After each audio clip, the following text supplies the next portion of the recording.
Meus amados irmãos, a graça e a paz do Senhor Jesus Cristo a todos os irmãos da Igreja Batista Boas Novas, e também que a paz do Senhor e a bondade de Deus seja ricamente atuante e presente na vida de todos aqueles que estão a nos prestigiar assistindo a esse vídeo.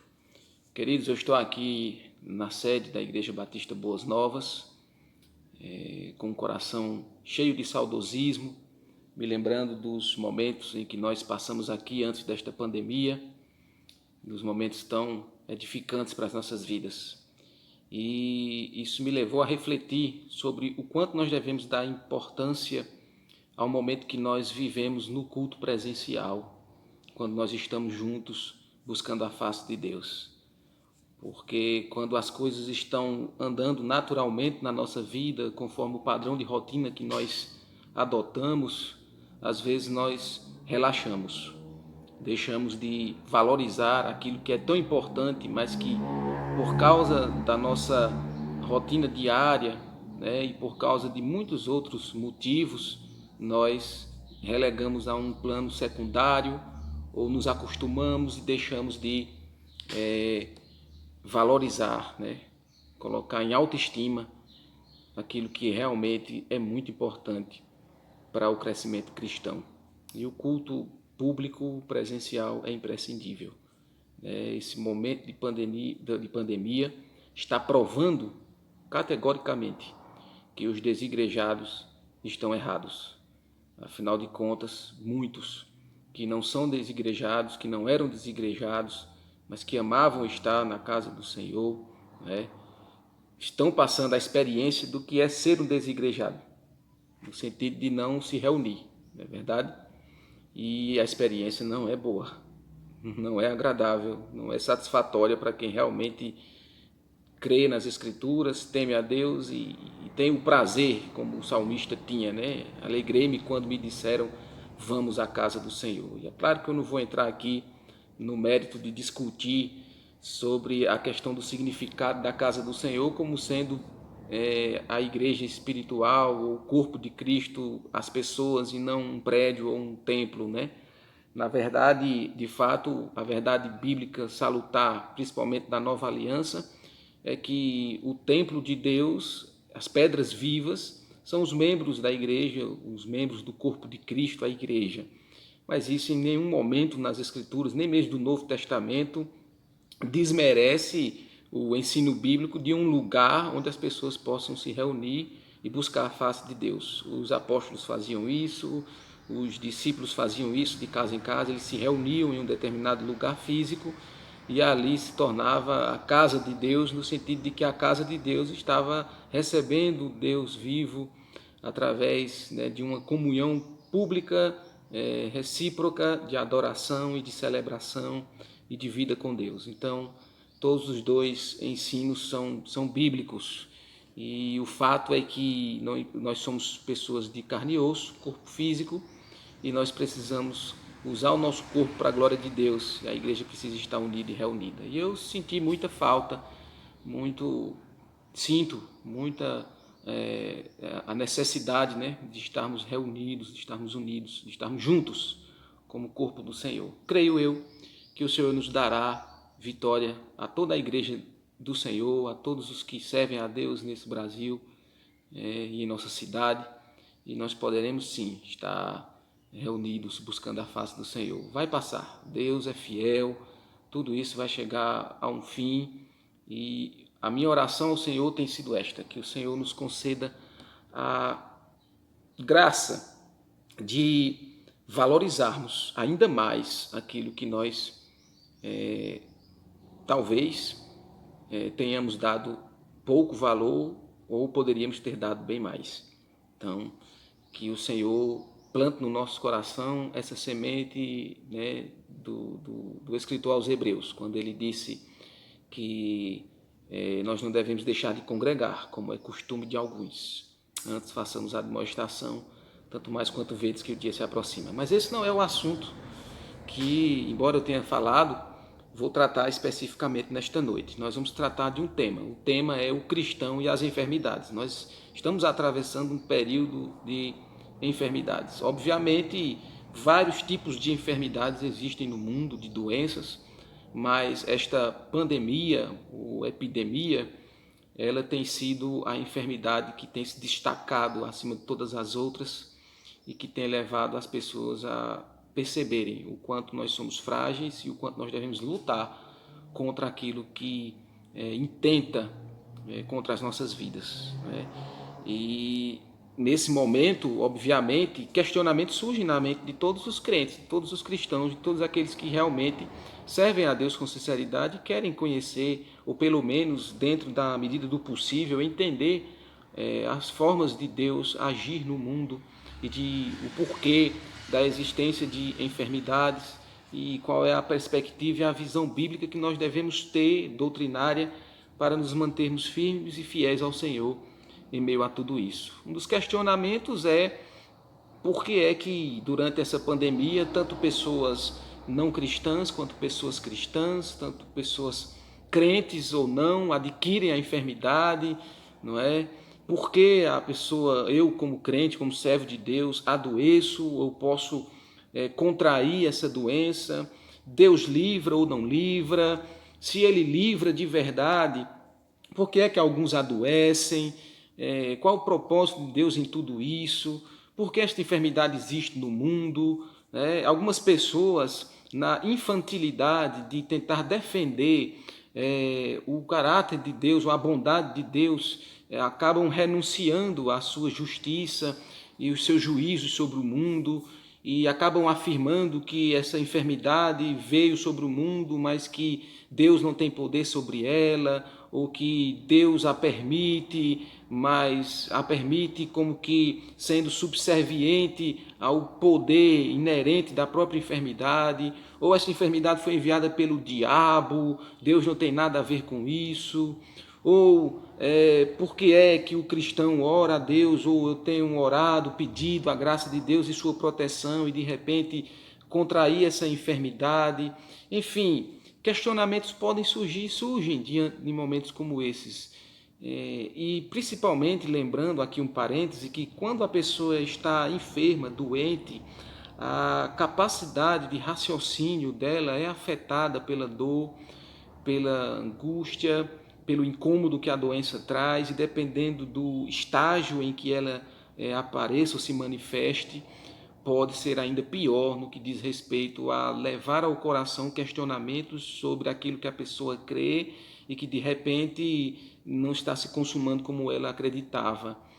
E isso pode apontar para um erro teológico na mente ou no coração dessa pessoa, ou pode apontar para uma verdade teológica que é unilateral, ela não atentou para toda a questão, toda a visão bíblica acerca do assunto. Por isso eu gostaria de tratar, nesta noite com os irmãos, refletir sobre 4 questões acerca do cristão e das enfermidades. E peço a você que abra sua Bíblia para que nós possamos estudar, ler alguns textos de suma importância, tá bom?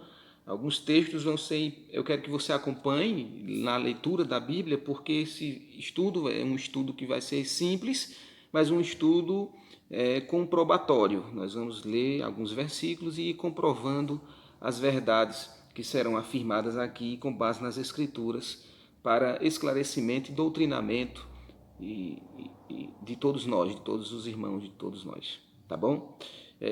Veja aí Levítico capítulo 26, versículos 15. Nós vamos ler o 14, 15 e 16 para início. Será um texto base usado para a questão primeira. Então, a primeira questão que eu quero afirmar nesta noite acerca do cristão e das enfermidades é que às vezes a enfermidade vem como um julgamento contra o pecado, tá bom? Afirme isso daí, memorize isso daí. Às vezes, a enfermidade vem como julgamento contra o pecado. Veja, nós vamos passear agora nas Escrituras, comprovando biblicamente essa afirmação, tá bom?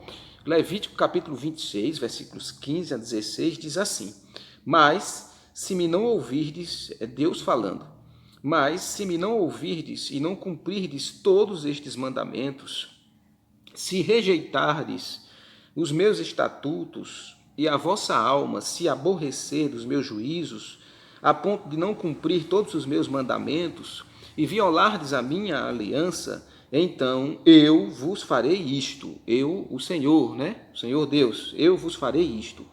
Porei sobre vós terror, a tísica e a febre ardente. A tísica e a febre ardente. E que fazem desaparecer o lustre dos olhos e definhar a vida. E semeareis debalde a vossa semente, porque os vossos inimigos a comerão. Então, aqui está uma afirmação clara das Escrituras, tá bom?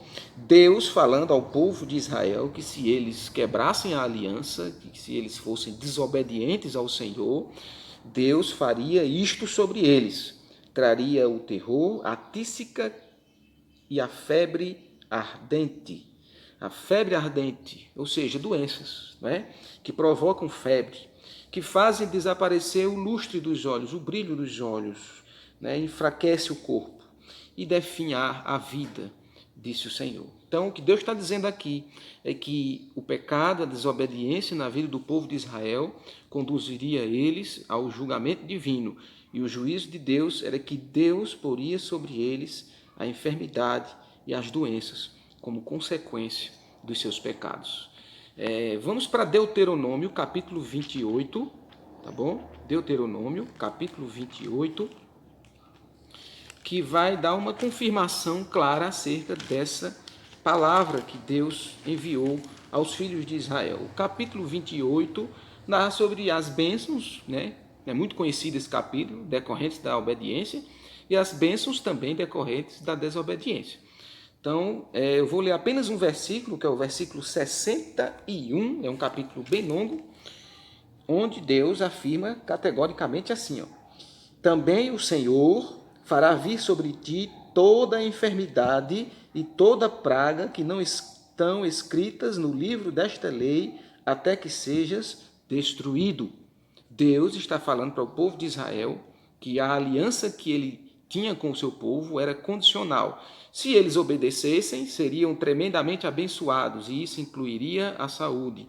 Se eles desobedecessem, então o Senhor faria o seguinte: o Senhor fará vir sobre ti toda enfermidade e toda praga. Ou seja, praga é epidemia, peste, doenças que se propagam, que se espalham poderosamente e fortemente. Não é minha intenção aqui fazer uma apologia de Deus como se Deus precisasse de minha defesa ou as Escrituras precisassem de minha defesa naquilo que ela afirma.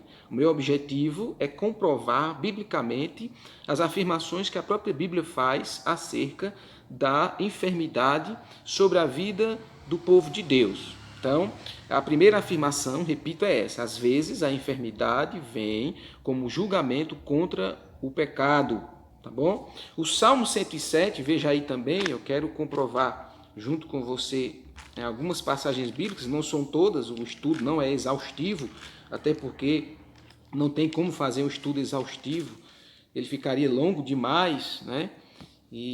Mas os textos são suficientes e claros. O Salmo 107, versos 17 e 18, diz assim: os estultos, os loucos, né? Os estultos na Bíblia, na sabedoria hebraica, são aqueles que não têm temor pela lei de Deus, desobedecem à lei de Deus, não confiam em Deus e vivem entregues ao pecado. Os estultos, né, por causa do seu caminho de transgressão e por causa das suas iniquidades, serão afligidos. A sua alma aborreceu toda sorte de comida e chegaram às portas da morte.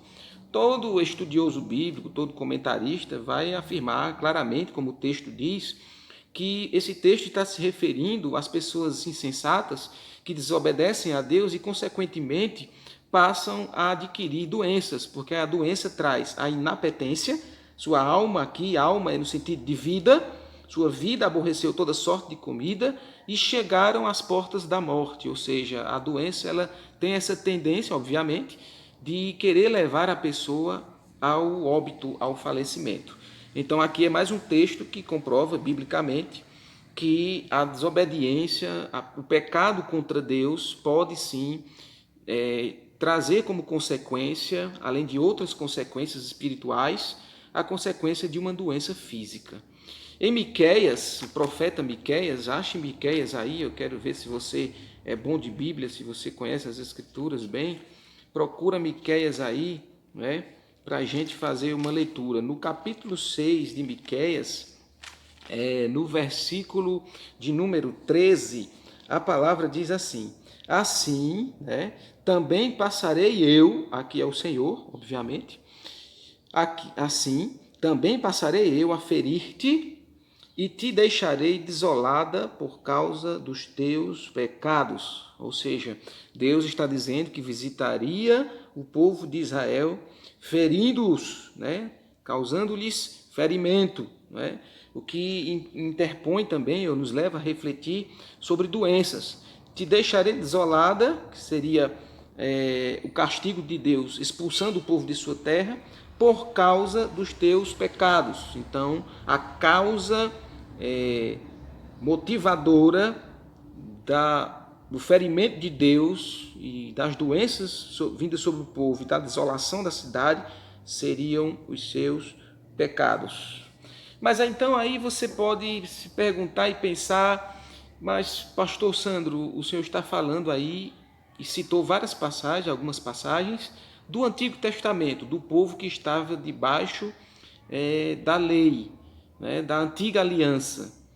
E os que estão debaixo da nova aliança no sangue de Cristo também estão sujeitos a sofrerem enfermidades por causa dos pecados. Vamos ver no período do Novo Testamento, algumas passagens, alguns textos que vão nos dar esclarecimentos sobre isso, e também em outro ponto que eu vou discutir, outros textos também serão citados comprovando isso. Veja o capítulo 5 do Evangelho de João, vá para o Novo Testamento agora e vá para o capítulo 5 do Evangelho de João, e vamos fazer aqui uma leitura de um versículo acerca de um episódio muito curioso sobre a questão das enfermidades.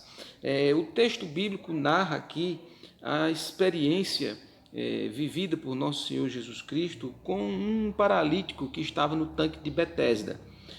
Esse paralítico estava ali há 38 anos, então há muitos e muitos anos ele estava doente, né? E ele estava ali, ele ia ali durante algum período de tempo de sua vida buscando a cura para o seu sofrimento, porque se dizia que aquelas águas tinham propriedades curativas e que o primeiro doente ou enfermo que fosse jogado na água, ou que caísse na água, segundo a tradição, seria curado de sua enfermidade.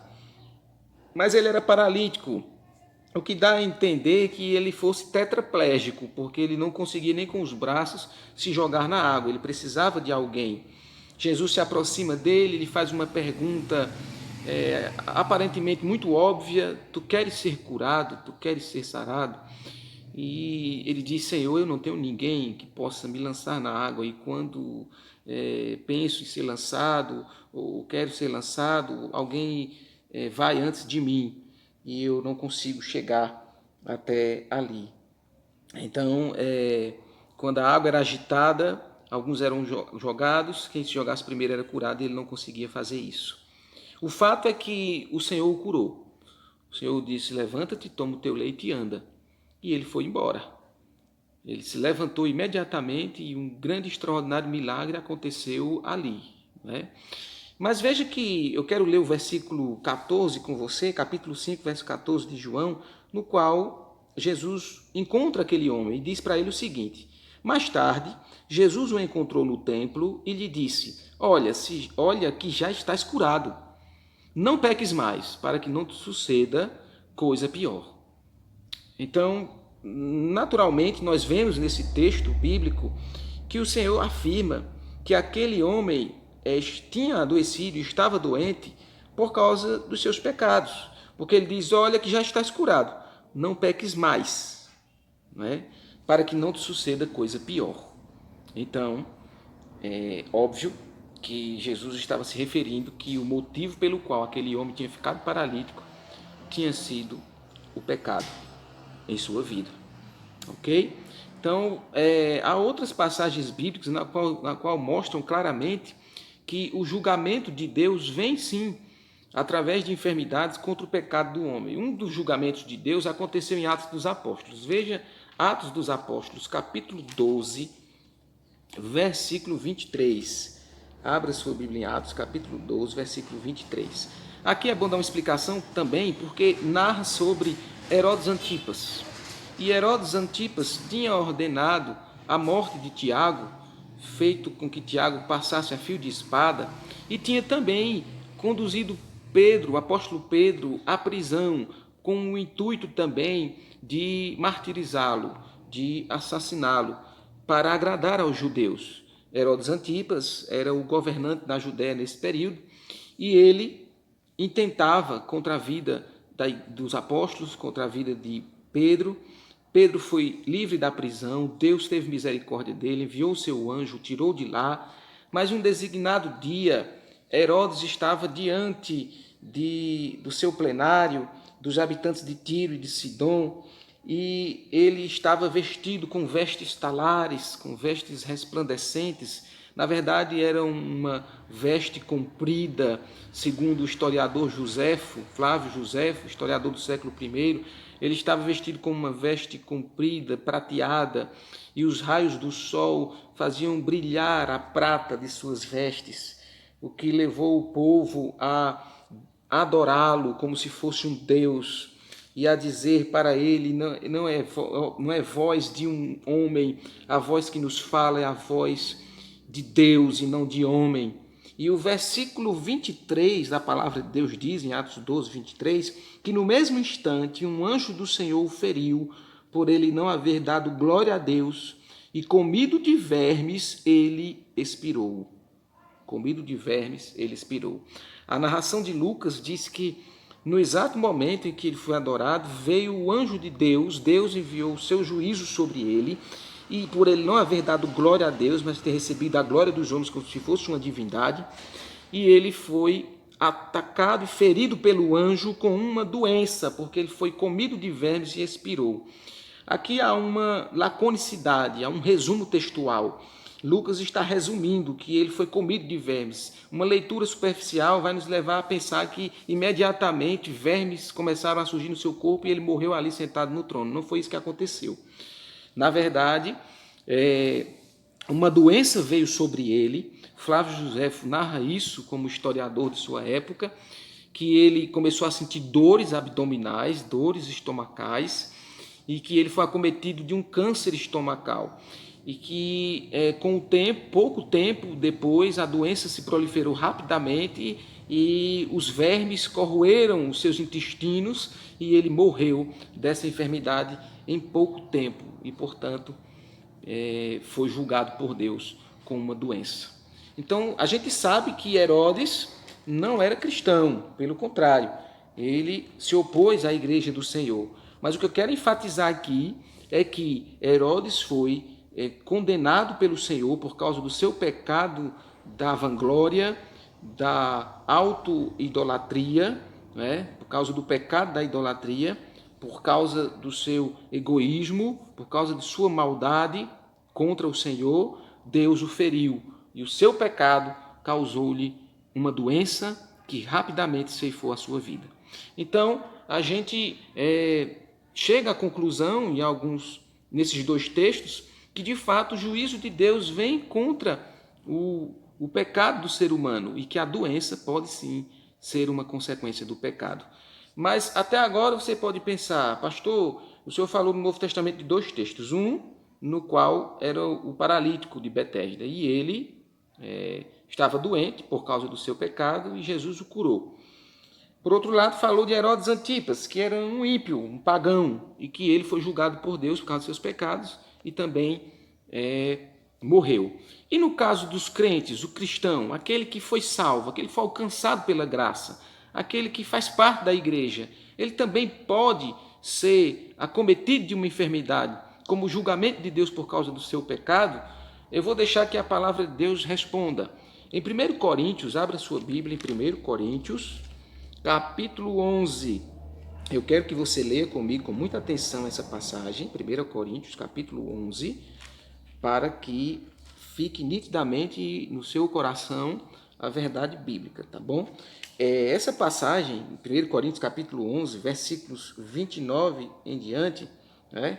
Eu vou ler o verso 28, no verso anterior, para a gente entender melhor, verso 28 até o verso 30, depois o verso 32. Aqui Paulo está falando sobre a Santa Ceia do Senhor. Nesse período, na história da igreja, a igreja de Corinto estava participando da ceia do Senhor com indignidade, de forma indevida, de forma profana até. Eles chegavam até a se embriagar no meio da ceia do Senhor com o vinho e fazer acepção de pessoas entre ricos e pobres no período da festa do Ágape, porque a ceia do Senhor, ou a Santa Ceia, era realizada em consonância com o momento de banquete cristão, que era a chamada festa do Ágape, a festa do amor, onde os cristãos se reuniam para se banquetear e se alegrar e festejar na presença de Deus. E Paulo, então, alerta a igreja acerca da maneira correta de como se deveria realizar a ceia do Senhor, que é um momento solene, um momento de respeito, um momento de temor, um momento que deve levar ao arrependimento, à confissão de pecados, para então participar dignamente dos elementos que é o vinho e o pão, que representam o sangue e o corpo de nosso Senhor Jesus Cristo. Então Paulo diz, no versículo 28, examine-se, pois, o homem a si mesmo, e assim coma do pão e beba do cálice. Pois quem come e bebe sem discernir o corpo, come e bebe juízo para si. Então, a palavra juízo, julgamento, já está incluída no texto. Come e bebe juízo para si. Então, no verso 30, ele diz, eis a razão, o motivo, a causa, né? Porque há entre vós muitos fracos e doentes. Fracos e doentes. E não poucos que dormem. A linguagem figurada, dormir, na Bíblia, é usada para se referir à morte. Muitos já tinham morrido, da igreja de Corinto. Eis o motivo, ou seja, a igreja estava pecando contra Deus ao não tomar a ceia do Senhor condignamente, respeitosamente, conforme ensinada pelos apóstolos. E aí ele diz, eis a razão, porque há entre vós muitos fracos e doentes. Então eles estavam adoecendo, enfermos, em decorrência do fato de não estarem atentando para a ceia do Senhor condignamente. Estavam sendo julgados por Deus. Esse julgamento não era um julgamento de condenação eterna, não era um julgamento para perdição eterna, mas era uma visitação de Deus como método disciplinar do seu povo. Veja o versículo 32. O texto diz no verso 32, mas quando julgados, somos disciplinados pelo Senhor, para não sermos condenados com o mundo. Então, o apóstolo Paulo dá uma explicação clara de por que eles estavam adoecendo, enfraquecidos, e alguns haviam morrido, porque estavam pecando contra Deus, e estavam sendo julgados por Deus. E esse julgamento era um julgamento para disciplina, porque Deus disciplina ao filho a quem ama. E a disciplina era exatamente, não só naqueles que estavam perecendo, mas para a vida dos outros, para que eles atentassem que alguma coisa estava errada, que eles precisavam se consertar. Mas quando julgados, diz Paulo, nós somos disciplinados pelo Senhor, para não sermos condenados com o mundo. Há um outro texto também, na Bíblia, que comprova o fato de que às vezes a enfermidade vem como julgamento contra o pecado. Esse texto é Apocalipse, capítulo 6, versículo 8. Tá bom? Veja aí Apocalipse, capítulo 6, versículo 8. Abra sua Bíblia comigo. E aqui fala do juízo de Deus no fim dos tempos. Jesus é o Senhor e como Senhor ele abre os selos de um livro que está nas mãos de Deus e cada um dos selos vai sendo aberto para descortinar os acontecimentos da história no futuro, no fim do mundo, no fim dos tempos. E quando ele abre o quinto selo, diz a palavra de Deus, né? Capítulo 6, versículo 8, quando ele abre o quarto selo, não o quinto, o quarto, ele diz, João diz, e olhei, E eis um cavalo amarelo, e o seu cavaleiro, sendo este chamado Morte, e o inferno o estava seguindo, e foi-lhes dada autoridade sobre a quarta parte da terra para matar a espada, pela fome, com a mortandade e por meio das feras da terra. A espada pela fome e pela peste. O termo mortandade se refere, em outras traduções e no texto original, a pestes, doenças, epidemias. O que o apóstolo João viu é que no final dos tempos Deus vai enviar sim o seu juízo sobre o mundo e que isso incluirá ceifar vidas no mundo por meio da espada, que é a guerra, por meio da fome, por meio da peste, que é as doenças, e por meio das feras da terra, que são os animais agressivos contra o homem, os seres vivos agressivos contra o homem. Então, até aqui tá bom. Deu para perceber que, às vezes, a enfermidade vem como julgamento contra o pecado. Tá bom? Segundo lugar, e esse segundo ponto, na verdade, é um contraponto do primeiro. Tá bom? Nem sempre a enfermidade vem como consequência de pecados particulares. Tá bom? Às vezes, a enfermidade vem como resultado do pecado, mas nem sempre. Por vezes, a enfermidade nem sempre vem como consequência de pecados a nível individual. Às vezes, vem de um modo geral, para atingir o mundo todo. E, às vezes, a pessoa adoece sem necessariamente haver uma ligação com algum pecado específico que ela tenha cometido. E é aqui que está o ponto de equilíbrio para nós não cairmos nem para o lado direito, nem para o lado esquerdo, mas ficarmos no centro da coerência bíblica, tá bom? Vamos para Jó. Jó é muito conhecida a história de Jó. Jó capítulo 2, eu quero ler apenas alguns versículos. Jó capítulo 2, versículos 6 a 10, vai nos dar um esclarecimento acerca desse segundo ponto. Diz o texto: disse o Senhor a Satanás: eis que ele, Jó, está em teu poder, mas poupa-lhe a vida. Então saiu Satanás da presença do Senhor e feriu a Jó de tumores malignos, desde a planta do pé até ao alto da cabeça. Jó, sentado em cinza, tomou um caco para com ele raspar-se. Então sua mulher lhe disse: ainda conservas a tua integridade? Amaldiçoa esse teu Deus e morre. Mas ele lhe respondeu: falas como qualquer doida. Temos recebido o bem de Deus e não receberíamos também o mal? Em tudo isto, não pecou Jó com os seus lábios. É óbvio que, quando no início do diálogo que o Senhor tem com Satanás, o Senhor se orgulha, no bom sentido da palavra, de Jó. E diz para ele: viste o meu servo Jó, homem justo, íntegro e reto, temente a Deus e que se desvia do mal?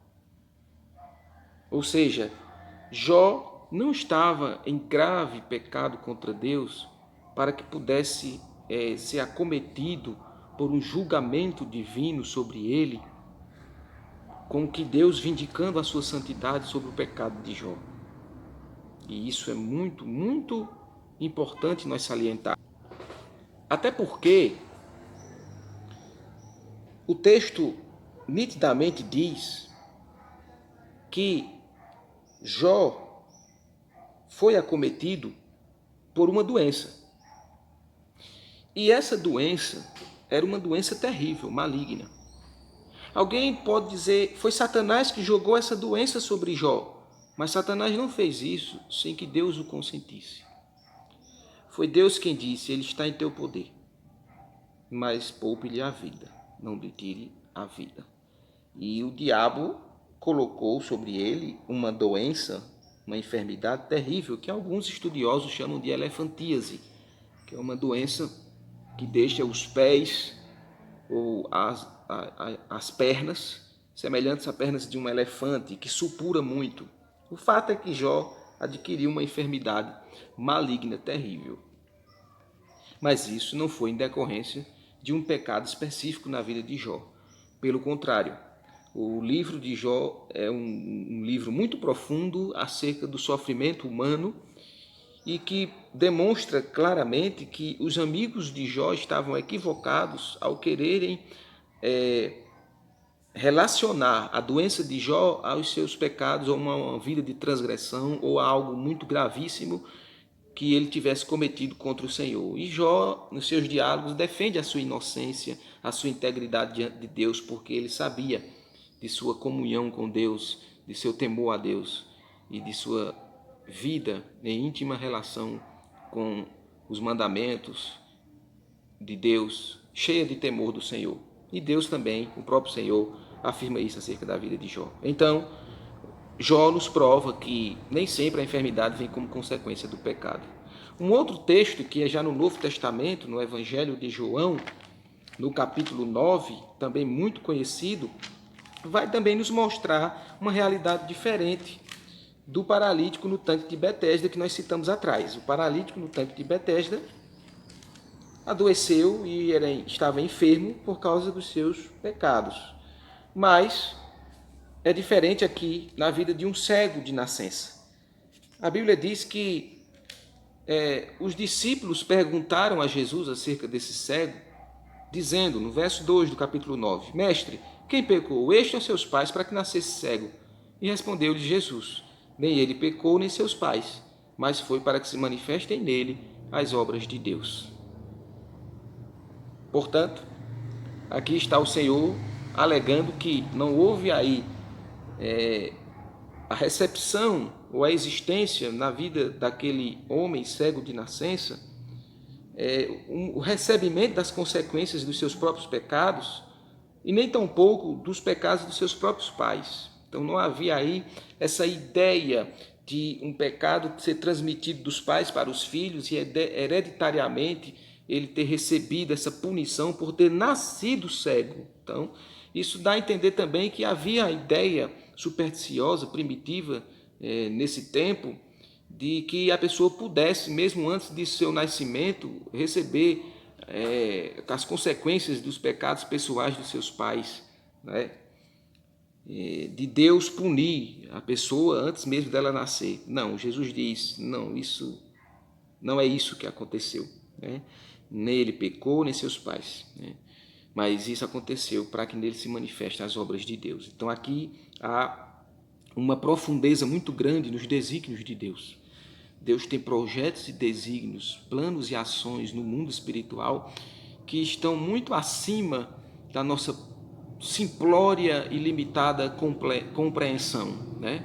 Nossa simplória e limitada compreensão. Nós não podemos ir tão a fundo. Toda a revelação bíblica, né, das Escrituras é a ponta do iceberg de quem é Deus, da grandeza e da glória de Deus em sua ação no mundo. Aquilo que nós precisamos saber, o Senhor nos revelou.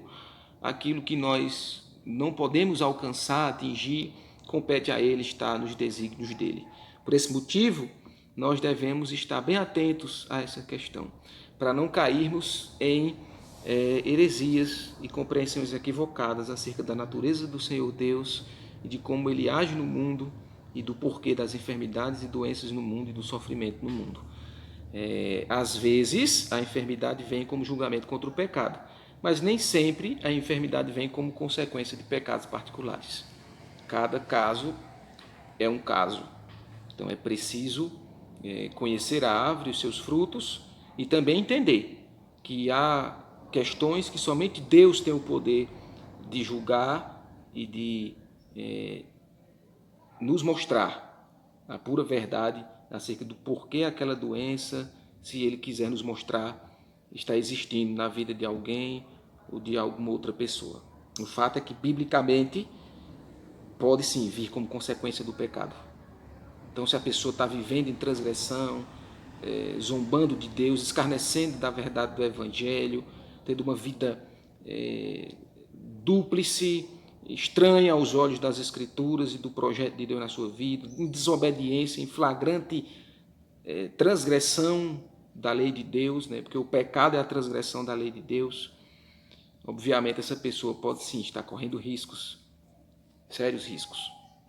Por outro lado, Uma pessoa, um justo, um servo de Deus, pode adquirir uma enfermidade, nem por isso significar necessariamente que foi por causa de algum pecado específico, ok?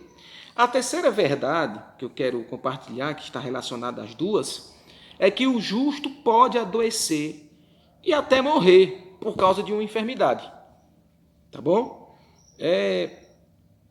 Certos ensinos bíblicos são difíceis de serem compartilhados, principalmente porque alguns têm medo, né? A verdade é essa, tem medo de que as pessoas possam desacreditar de Deus, apostatar da fé ou abandonar o Evangelho de Cristo por causa da nua e crua realidade, tanto na experiência de vida cotidiana quanto nas Escrituras, na Bíblia Sagrada. Mas eu quero, nesse estudo, deixar bem claro que isso é fato. O justo, mesmo temendo a Deus, pode adoecer e pode até morrer por causa de uma doença, por causa de uma enfermidade. E eu não quero fazer essa afirmação com base nos meus próprios pensamentos, naquilo que eu acho, né? Vamos para as Escrituras. Gálatas capítulo 4, versículo 13. É muito importante esse texto também para a gente avaliar essa questão. Gálatas capítulo 4, versículo 13. Paulo fala assim, escreveu assim para os irmãos da Galácia: e vós sabeis que vos preguei o evangelho a primeira vez por causa de uma enfermidade física. Veja só, Gálatas 4:13. E vós sabeis que eu vos preguei o evangelho a primeira vez por causa de uma enfermidade física. O que Paulo está afirmando aqui é que ele estava doente fisicamente e pregou o evangelho para os Gálatas, estando doente. E eles viram que ele estava doente. Então veja, o mesmo apóstolo Paulo, que realizou curas extraordinárias, que diz a palavra que até mesmo alguns lenços de seu uso pessoal, né, e vestes foram levados aos enfermos e eles foram curados ao tocar aquelas vestes por causa do poder e da presença de Deus na vida do apóstolo Paulo. Esse mesmo Paulo estava doente quando pregou aos Gálatas. No versículo 14, né, ele diz: e posto que a minha enfermidade na carne vos foi uma tentação, contudo, não me revelastes desprezo nem desgosto, antes me recebestes como anjo de Deus, como o próprio Cristo Jesus. Ou seja, a enfermidade seria uma tentação para os Gálatas em desacreditarem do testemunho do apóstolo. Mas mesmo assim, eles não revelaram desprezo nem desgosto pelo apóstolo, mas creram na palavra trazida por ele e o receberam como quem recebe ao próprio Senhor Jesus Cristo, como a um anjo de Deus, disse o apóstolo Paulo. Ele está elogiando os Gálatas, mas mostrando para eles a nua e crua realidade de que ele estava doente quando pregou o evangelho.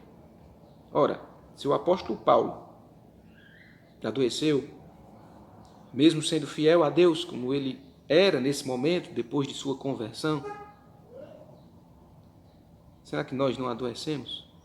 Bom, então veja 1 Timóteo, capítulo 5, versículo 23. Agora é o apóstolo Paulo falando a Timóteo. 1 Timóteo, capítulo de número 5, veja aí, versículo de número 23, Paulo orienta Timóteo da seguinte maneira: não continues a beber somente água, usa um pouco de vinho por causa do teu estômago e das tuas frequentes enfermidades. Não continues a beber somente água, usa um pouco de vinho. Por quê? Por causa do teu estômago e das tuas frequentes enfermidades. Timóteo tinha problemas estomacais. Ele tinha uma doença no estômago. Provavelmente, essa enfermidade que ele tinha lhe causava incômodos, certamente, lhe causava incômodos, e era frequente, porque ele diz das tuas frequentes enfermidades. Ou seja, Timóteo não tinha um corpo sempre nédio, sempre sadio. Havia momentos em que essa enfermidade se manifestava nele frequentemente.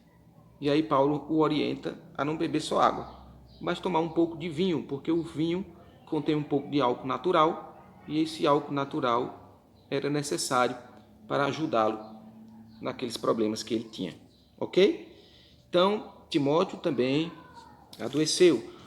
Há outro texto bíblico que é muito revelador, que está em Filipenses. Veja aí Filipenses, capítulo 2, versículos 27 até o versículo 30. Paulo aqui está falando de um de seus companheiros de viagem e de seus companheiros de luta na evangelização, na obra de Deus de evangelização entre os filipenses e os colossenses e outros povos daquele tempo, chamado Epafrodito. Epafrodito, esse nome estranho, estrambólico, era um amigo de Paulo, um cooperador do evangelho, que amava Cristo e que amava fazer a obra de Deus. E diz o apóstolo Paulo, a partir do verso 27, que com efeito ele adoeceu mortalmente. Deus, porém, se compadeceu dele, e não somente dele, mas também de mim, para que eu não tivesse tristeza sobre tristeza. Por isso, tanto mais me apresso em mandá-lo, para que, vendo-o novamente, vos alegreis, e eu tenha menos tristeza. Recebei-o, pois, no Senhor com toda a alegria, e honrai sempre a homens como este. Visto que, por causa da obra de Cristo, chegou ele às portas da morte. Chegou ele às portas da morte, e se dispôs a dar a própria vida para suprir a vossa carência de socorro para comigo. O que Paulo está dizendo, no contexto, é que os filipenses souberam que Epafrodito tinha adoecido no caminho, na viagem, e ficaram muito preocupados com ele, muito apreensivos. Paulo, ao enviar a carta, explica-lhes que de fato ele tinha adoecido, que sua doença tinha sido mortal. Ele chegou às portas da morte por causa da sua doença. A grande misericórdia do Senhor foi que o livrou, para que Paulo não tivesse, junto com eles, tristeza sobre tristeza. Notavelmente, os justos adoecem. Mas a afirmação que eu fiz é que o justo pode adoecer e até mesmo morrer de uma enfermidade física. E uma das provas está em 2 Reis. 2 Reis, capítulo 13. Abra sua Bíblia aí. 2 Reis, capítulo 13, versículos 14 e 20. A Bíblia fala do profeta Eliseu. Todos conhecem a história do profeta Eliseu. Homem de Deus que recebeu porção dobrada do espírito do profeta Elias. Elias foi arrebatado aos céus, não passou pela morte. E Eliseu o viu quando foi assunto aos céus, quando uma carruagem de fogo enviada por Deus veio e o arrebatou da presença de Eliseu. E o profeta Eliseu, ao ver aquela cena extraordinária, ele disse: meu pai, carros de Israel e seus cavaleiros. Foi a expressão idiomática que ele usou no momento em que teve aquela visão extraordinária da subida de Elias para a glória de Deus. Porém, Eliseu não foi arrebatado como o profeta Elias, embora tenha recebido porção dobrada do espírito de Elias, conforme tinha solicitado. O verso 14 do capítulo 13 de 2 Reis diz: estando Eliseu padecendo da enfermidade que havia de morrer, Jeoás, rei de Israel, desceu a visitá-lo, chorou sobre ele e disse: meu pai, carros de Israel e seus cavaleiros. Estando Eliseu padecendo da enfermidade de que havia de morrer. No verso 20, diz o seguinte: morreu Eliseu e o sepultaram. Ou seja, o profeta Eliseu morreu de uma enfermidade física. Curioso é que Jeoás, rei de Israel, no leito de Eliseu, usa as mesmas expressões que Eliseu usou quando viu Elias sendo arrebatado. Meu pai, carros de Israel e seus cavaleiros. É muito extraordinário e interessante também lembrar que os ossos do profeta Eliseu ressuscitaram um morto. O contexto diz que foram 2 homens enterrar um terceiro no túmulo de Eliseu. E viram que uma turba de assaltantes vinha sobre eles, então jogaram rapidamente o defunto, o corpo, na cova de Eliseu, do profeta Eliseu, onde estavam os seus ossos, e fugiram. E imediatamente o morto ressuscitou Saiu da cova e também fugiu. Chega a ser até cômico, mas é muito tocante. Mas esse Eliseu, cujos ossos Deus usou para ressuscitar um morto, vindicando a autoridade do profeta, a importância do profeta, morreu de uma enfermidade. Morreu doente. Um justo servo de Deus. Portanto, não podemos ser simplistas. Não podemos perder o equilíbrio bíblico diante desses momentos que nós estamos vivendo. Deus, essa é a quarta verdade, pode curar qualquer tipo de enfermidade. Qualquer tipo de enfermidade. Para Deus, nada é impossível. Mas Deus não age como nós agimos, porque a sua sabedoria é infinita e perfeita. Ele não vai agir simploriamente como nós agimos, como nós pensamos. Nós queremos resolver as coisas ou achamos que é o correto, aquilo que é imediatista. Mas o Senhor Deus vê a longo prazo, Ele vê o cenário inteiro, Ele vê a sua vida, no fim de sua vida, antes do começo. Ele é o Deus eterno que habita a eternidade, que conhece com profundidade aquilo que é essencial para a confirmação e consecução de nossas vidas, tanto do início, chegando até o final. Portanto, devemos nos lembrar disso, de que Deus tem seus planos e seus planos são perfeitos. Em Gênesis capítulo 18, versículo 14, o Senhor está prometendo uma cura. Mas não é uma cura de uma enfermidade qualquer, mas a cura do ventre de uma mulher. Um ventre doente, um ventre estéril. De uma mulher que também não era jovem, mas já era de idade, idosa. Deus diz no capítulo 18, versículo 14, falando para Abraão: acaso para o Senhor a coisa é demasiadamente difícil? Daqui a 1 ano, neste mesmo tempo, voltarei a ti, e Sara terá um filho. 1 ano depois, o Senhor voltou ali, e Sara estava de posse de Isaque. Para o Senhor, não há nada difícil, não há nada impossível. Então, pergunta-se, por que Deus simplesmente não cura todas as enfermidades? Por que Deus simplesmente não cura a todos? Jesus não curava os enfermos, todos os que iam até ele? Bom, ele não curou todos os enfermos de Israel. A verdade é essa. Você vai se lembrar de que o paralítico no tanque de Betesda não era o único doente ali. E o Senhor disse apenas a ele: levanta-te, toma o teu leito e anda. Os outros permaneceram doentes como estavam. Então, não é verdade afirmar que o Senhor Jesus, ou mesmo a Igreja Apostólica, pois os apóstolos também operaram curas extraordinárias, tenham curado todas as pessoas do mundo, ou todas as pessoas que eles viram ou tiveram contato com elas doentes. Citamos aqui Timóteo. Por que o apóstolo Paulo simplesmente não enviou uma palavra positiva, de confissão positiva, e simplesmente disse: tu estás curado, em nome de Jesus eu expulso a enfermidade de ti? Por quê?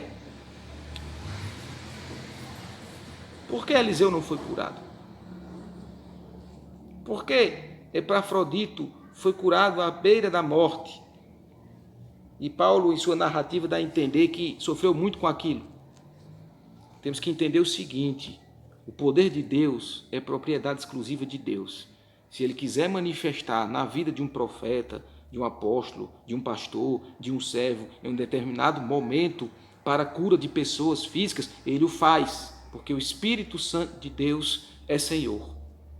Mas se Deus não quiser, Ele não o faz. Os apóstolos, profetas e servos são passivos, subservientes à vontade do Senhor. Bom, por que então Deus não cura todos de uma vez? Porque esse não é o projeto de Deus.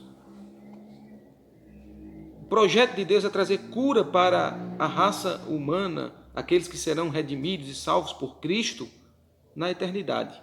Somente quando o plano de Deus se consumar completamente é que não haverá mais doenças. É por isso que está escrito em Apocalipse 22, veja sua Bíblia, verso 2, no meio da sua praça, ou seja, a cidade de Deus, né? De uma a outra margem do rio está a árvore da vida, que produz 12 frutos, dando o seu fruto de mês em mês.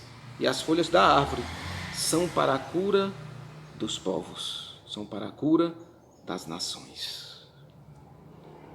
A cura definitiva será apenas na glória, na eternidade.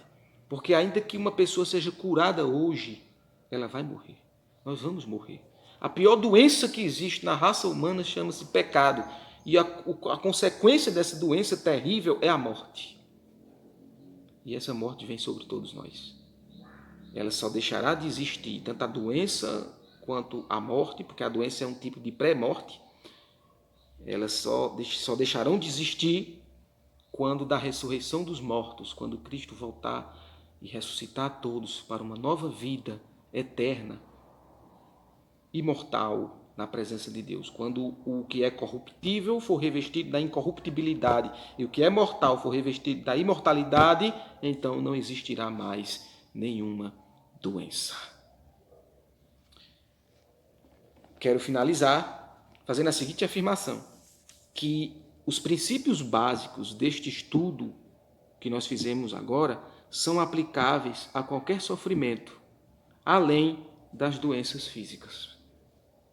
Sejam tragédias, sejam sofrimento, angústias, dores, perdas, qualquer tipo de sofrimento. Esses princípios bíblicos são básicos. Deus pode curar? Pode.